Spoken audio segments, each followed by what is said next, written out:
Terlihat seorang gadis kecil meratapi sepatunya yang sudah rusak. Ia mencoba memakainya, tapi sudah tak layak digunakan lagi. Lantas ia pun mengadu kepada sang kakak yang sedang mencari makan di tempat sampah. Si kakak pun berkata, makan saja mereka susah apalagi mau membeli sepatu. Mendengar itu, gadis kecil ini tampak sangat sedih, karena kemana lagi ia hendak mengadu. Sementara mereka sudah tak lagi mempunyai orang tua.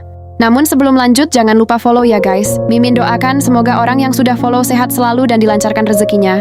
Tak lama, lewat seorang anak perempuan bersama ayahnya. Ia tampak membersihkan sepatunya yang kotor karena terkena debu. Pemandangan itu membuat si gadis kecil semakin sedih. Dibilang iri ya iri, dan dibilang kepingin sudah pasti. Namun ia tak mampu berkata apa-apa. Matanya hanya berlinang melihat sepatu cantik itu melintas di depan mata. Lantas ia pun menghampiri si kakak, dengan meneteskan air matanya yang sudah tak terbendung lagi. Si gadis berkata, kalau ia sedih karena tak punya sepatu yang bagus seperti anak yang baru lewat tadi. Sementara si kakak hanya bisa menyabarkan dirinya. Kemudian setelah si gadis kaya sampai di mobilnya, tak sengaja sepatunya itu terjatuh di saat akan menaiki mobil. Sedangkan si ayah tak sadar karena sibuk menelpon, dan ia pun langsung saja pergi.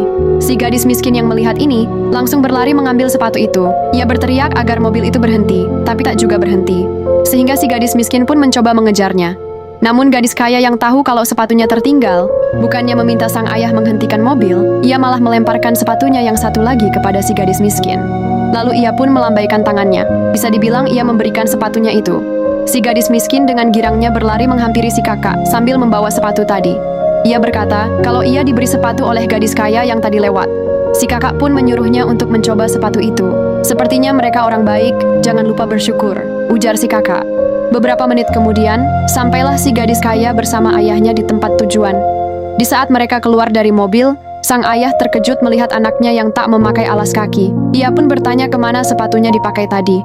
Gadis ini pun berkata, jika sepatunya terjatuh di saat menaiki mobil, sehingga tertinggallah di sana. Kemudian si ayah pun mengajak anaknya kembali ke tempat tadi, untuk mengambil lagi sepatu yang tertinggal. Berapa menit kemudian, sampailah mereka di lokasi dimaksud. Mereka pun langsung keluar dari mobil. Si gadis berkata kepada ayahnya, kalau sepatunya tersebut dipakai oleh gadis miskin, aku memberikan kepadanya ya. Si ayah yang melihat ini pun terharu, apalagi melihat gadis miskin sangat senang dengan sepatu yang dipakainya itu. Ia pun merasa bangga melihat kebaikan anaknya yang mau berbagi kepada sesama. Lalu si ayah pun mengajak anaknya itu untuk pergi membeli sepatu yang baru. Semoga ada pelajaran yang bisa diambil dari cuplikan video ini guys.